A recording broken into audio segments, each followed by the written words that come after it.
여러분, 복음은 선언이고 선포입니다.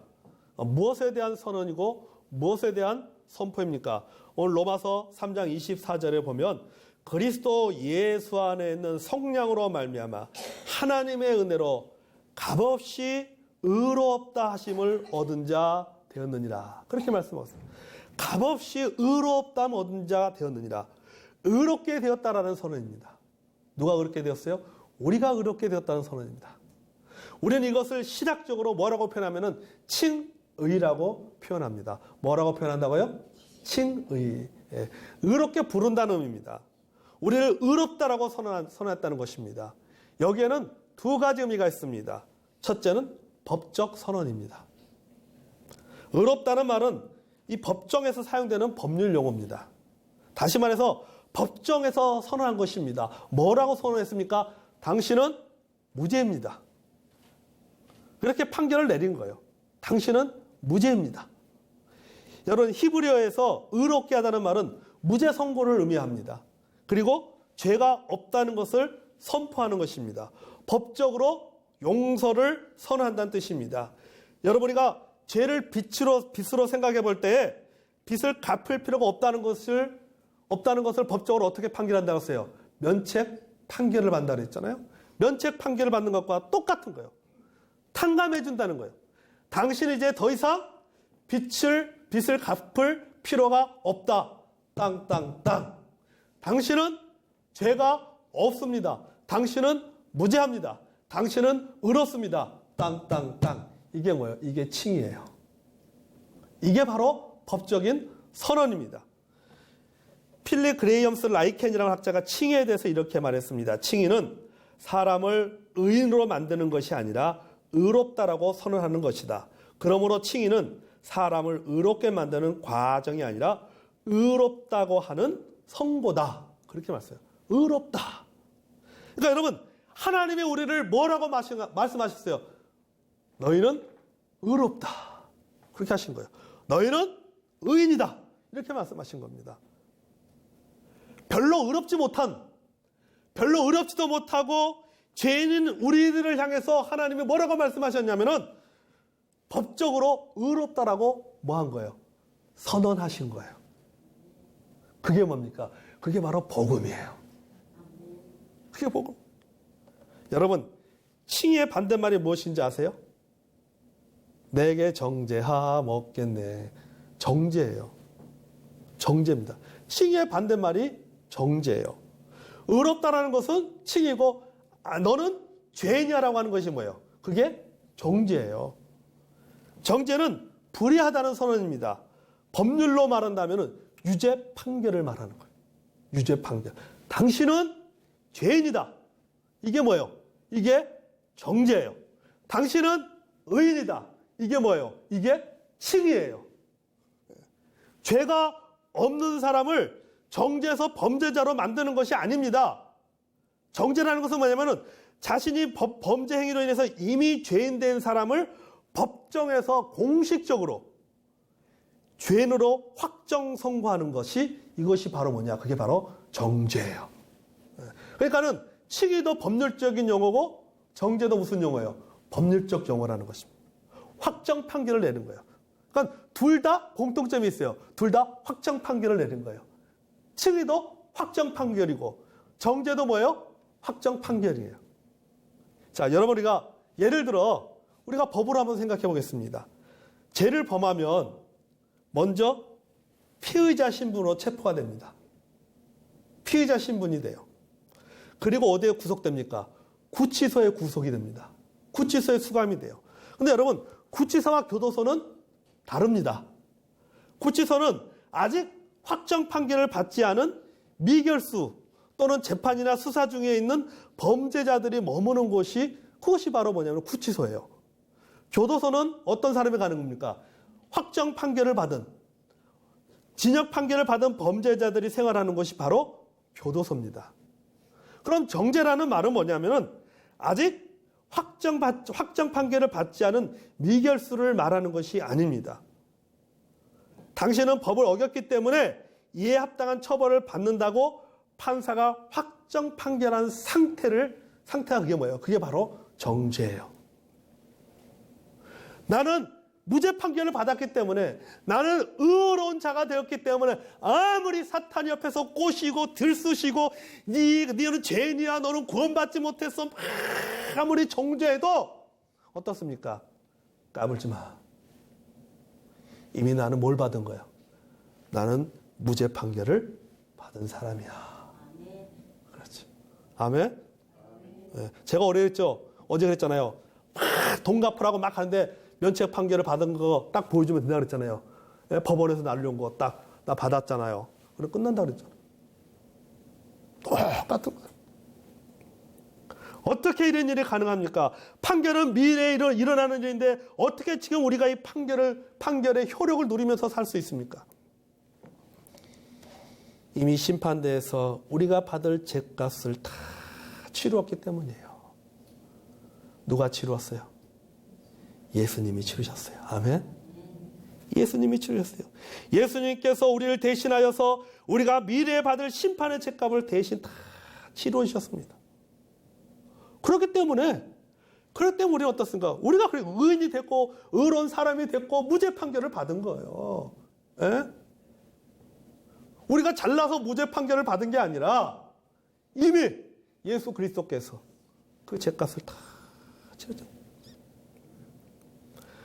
갈라디아서 3장 13절에 이렇게 표현하고 있습니다. 갈라디아서 3장 13절을 보면요. 그리스도께서 우리를 위하여 저주를 받는 바 되사 율법의 저주에서 우리를 속량하셨으니 기록된 바 나무에 달린 자마다 저주 아래 있는 자라 하였습니다. 그렇게 말씀하고 있습니다. 로마 3장 23절 앞부분에서 그랬잖아요. 그리스도 예수 안에 있는 속량으로 말미암아. 자, 우리는 여기서 새로운 하나의 단어를 발견하게 됩니다. 무슨 단어예요? 속량이라고 하는 단어입니다. 속량. 그럼 이 속량이라는 것이 뭐냐? 이 속량이라는 단어는 문자 그대로 정의를 내면 돈을 주고 노예에서 벗어난다는 뜻입니다. 돈을 주고 노예에서. 옛날 우리 조선시대 때 양반과 천민이 있을 때 천민들이 어떻습니까? 돈을 주고 양반을 하잖아요. 그렇잖아요. 양반 신분을 사잖아요. 돈을 주고. 이게 뭐예요? 이게 속량이에요. 돈을 주고 신분을 사는 거예요. 자, 예수님께서 핏값을 지불하시고 우리를 죄 심판으로부터 풀어주신 것입니다. 예수님께서 핏값을 지불하시고 우리를 어떻습니까? 죄의 종에서 우리를 풀어서 우리를 자유한 자로 만들어주셨다는 사실입니다. 아멘? 그 자유한 자가 되는데 굳이 또 다시 갈 필요 있어요?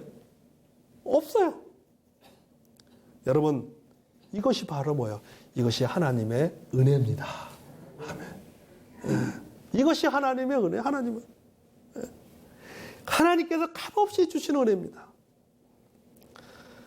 신앙 고백서에 다음과 같은 글이 있어요. 성부는 우리를 위해 그리스도를 주셨고 그리스도는 우리를 대신해 순종하여 형벌을 받으셨다. 따라서 칭의는 받을 자격이 없는 우리에게 값없이 주시는 은혜다. 아멘. 뭐래요? 받을 자격이 없는 우리에게 값없이 주시는 뭐다? 은혜예요. 그러니까 우리가 은혜로 의롭게 되었다는 것은 뭡니까? 우리는 의롭게 될 자격이 없는 사람이라는 것입니다. 우리는 의롭게 될 자격이 없는 사람인데 하나님께서 우리에게 분에 넘치는 하나님의 호의를 베풀어 주신 거예요. 분에 넘치는 하나님의 호의를 통해서 내가 어떤 자가 됐어요? 의인이 된 거예요. 의로운 사람이 된 거예요. 그래서 우리는 죽어도 어디 가는 겁니까? 천국 가는 거예요. 그리스도의 심판대 앞에서도 죄에 대한 심판을 받는 것이 아니라 뭐에 대한 심판을 받는 겁니까? 상급에 대한 심판이에요. 예. 물론 거기에는 동메달도 있을 것이고 은메달도 있을 것이고 금메달도 있겠지만 여러분 여기 계신 모든 분들 이왕이면 금메달 받으시길 바랍니다. 아멘. 꼭 금메달 받으세요.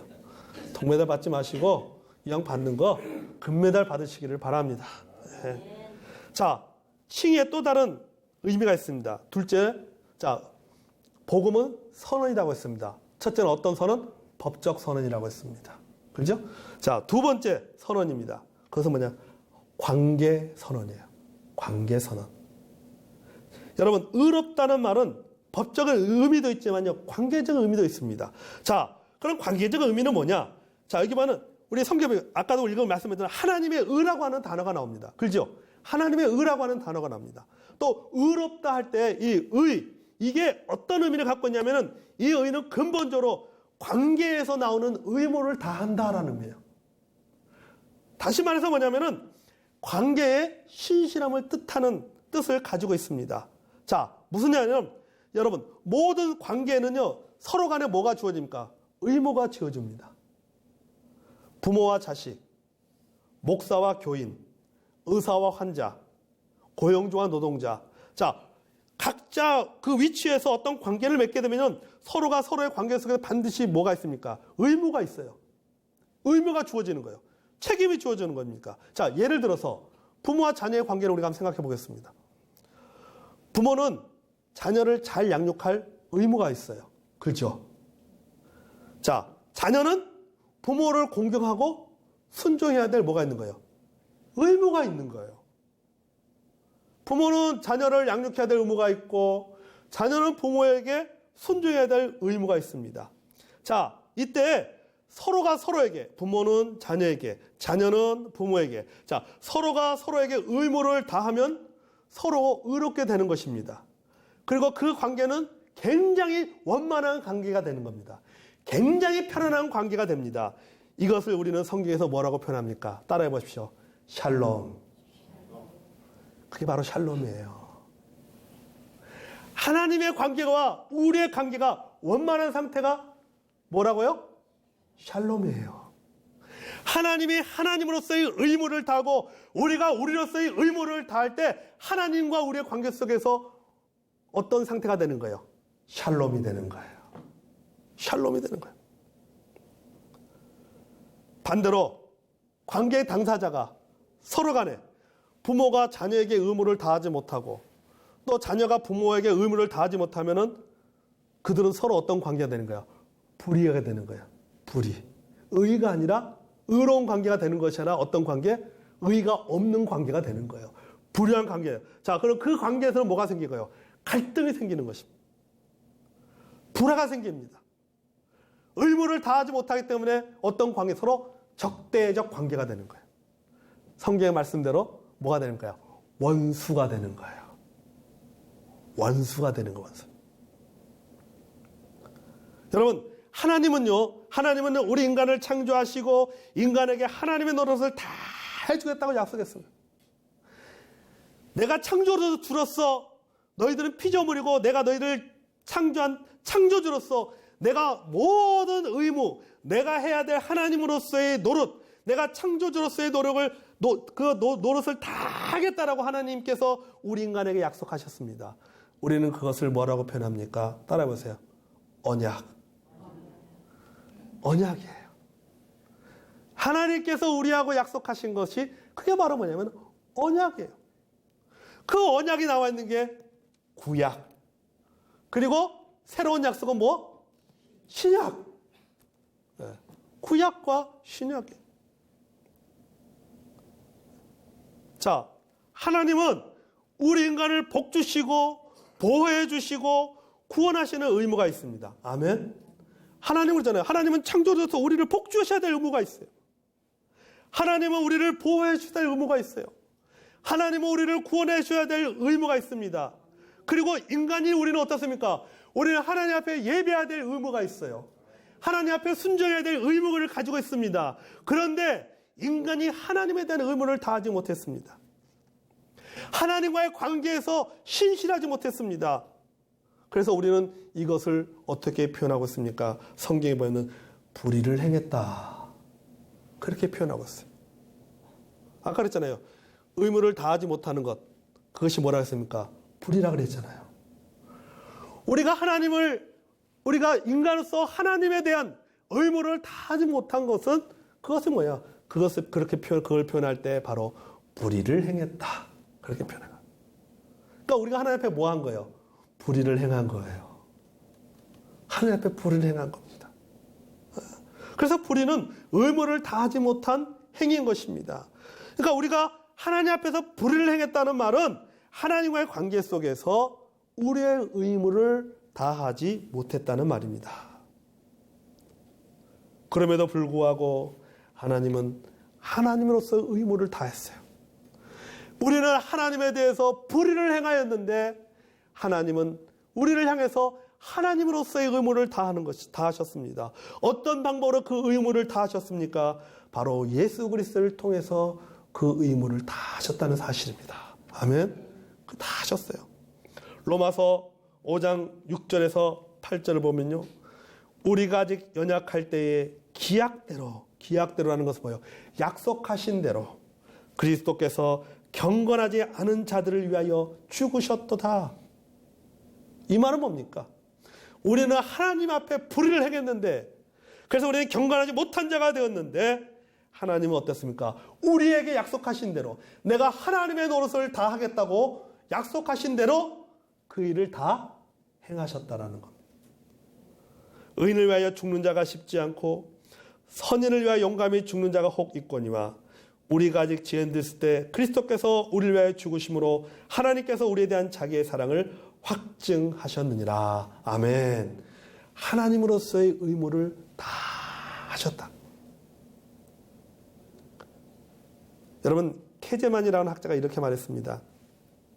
하나님께서 우리 죄인들을 내치지 아니하시고 도리어 그리스도를 통하여 우리에 대한 자신 쪽의 의무를 다하셨다. 즉 자신의 의를 보여주셨다.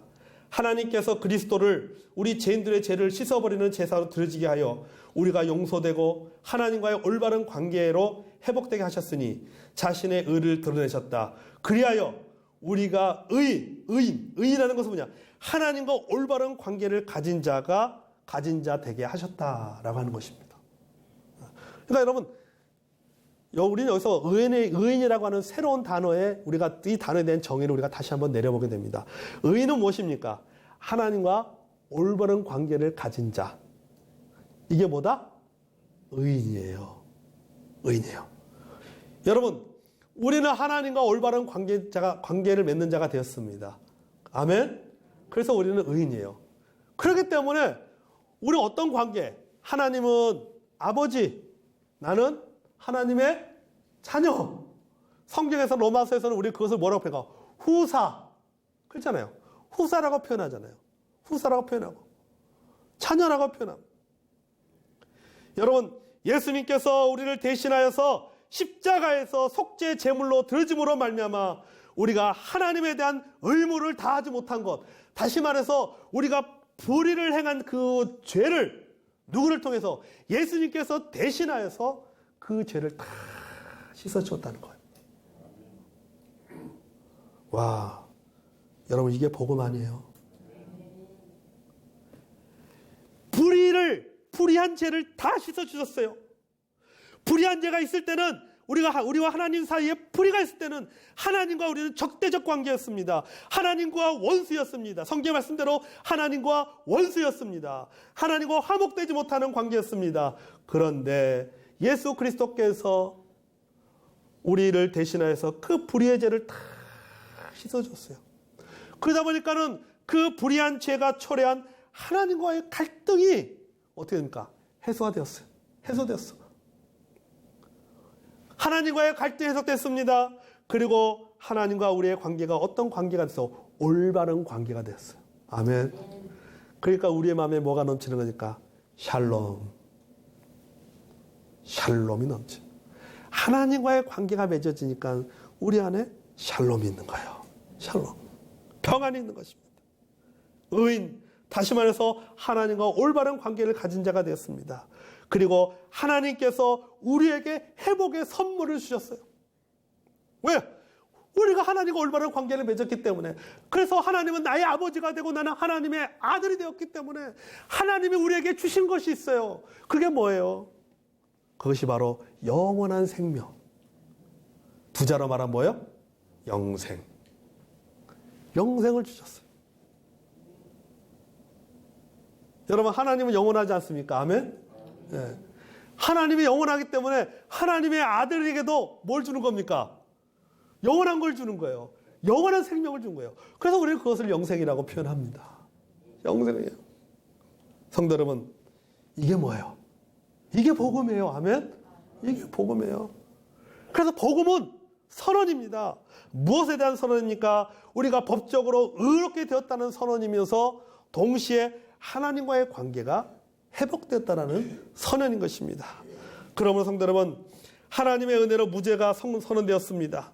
하나님과 올바른 관계가 회복되었습니다. 그리고 의인되었습니다. 그래서 우리가 의인으로서 하나님과 올바른 관계가 회복된 자로서 우리가 해야 될 의무가 있어요. 그게 뭡니까? 하나님을 의지하고 하나님 앞에 우리가 순종하며 살아가는 겁니다. 아멘. 순종하며 살아가는 것. 여러분, 하나님 앞에 하나님께 의지하고 순종하는 삶이 바로 의로운 삶입니다. 바로 그런 삶을 살아가는 사람이 바로 의인이에요. 복음에 합당한 삶입니다. 그런 사람이 최후의 심판 때 최후의 심판 때 앞에서 뭐로 확인되는 거? 의인으로 확인이 되는 거예요. 여러분, 로마서 5장 1절에 보겠습니다. 이렇게 말하고 있어요. 로마서 5장 1절에 보면, 그러므로 우리가 믿음으로 의롭다 하심을 받았으니 우리 주 예수 그리스도로 말미암아 하나님과 화평을 누리자. 아멘. 자, 보세요. 그러므로 우리가 믿음으로 의롭다를 받았은즉, 의롭다를 받았습니다. 법적으로 무죄 선고를 받았어요. 그리고 하나님과 뭐가 있어요? 관계가 맺어졌어요. 그러니까 우리가 어떻습니까? 우리 주 예수 그리스도로 말미암아 하나님과 뭘 누리자? 화평을 누리자. 뭐라는 거예요? 그 관계를 계속해서 뭐 해야 된다는 거예요? 발전시켜 나가야 된다는 겁니다. 발전시켜 나가야 되는 거예요. 발전시켜 나가야 되는 거예요. 성도 여러분, 복음은 선언입니다. 죄인된 우리에게 무죄를 선고한 법적 선언이며 하나님과의 관계를 맺어지고 화목되었다라는 관계의 선언인 것입니다. 이 모든 것이 다 뭡니까? 하나님의 은혜예요. 하나님, 우리가 먼저 한 게 아니에요. 하나님이 먼저 해주셨어요. 그래서 은혜입니다. 얼마 전에요, 제가 우리 재단법인 이사에 갔었는데요. 이사에서 어떤 안건이 상정이 되었습니다. 안건이 상정되었는데, 그런데 이사 목사님 중에 한 분이 이 안건의 내용을 잘못 이해를 해가지고 찬성표를 던져야 되는데 반대표를 던져버리신 거예요. 예. 이해를 잘 못해가지고. 그러니까 나중에 그걸 안 거예요. 이게 이런 뜻이었나? 하고는 이분이 이사의 이사장 되시는 목사님한테 자신의 투표에 대해서 번복을 하고 싶다. 그렇게 얘기했어요. 투표에서 번복을 하고 싶다. 의견을 냈지만은 그것이 이사에서 받아들이지 않았습니다. 왜냐하면 이미 의사봉으로 땅 3번 때렸기 때문에. 예. 이미 결정된 내용에 대해서 선언을 했기 때문에 바뀔 수가 없어요. 이미 딱 결정도. 예. 그러니까 여러분, 우리가 국회에서도 어떻습니까? 뭐 결정하려고 하면은 막 붙잡고 의사봉 못 들게 만들잖아요. 뺏어가잖아요. 의사봉 들고 도망가고 막 하잖아요. 예.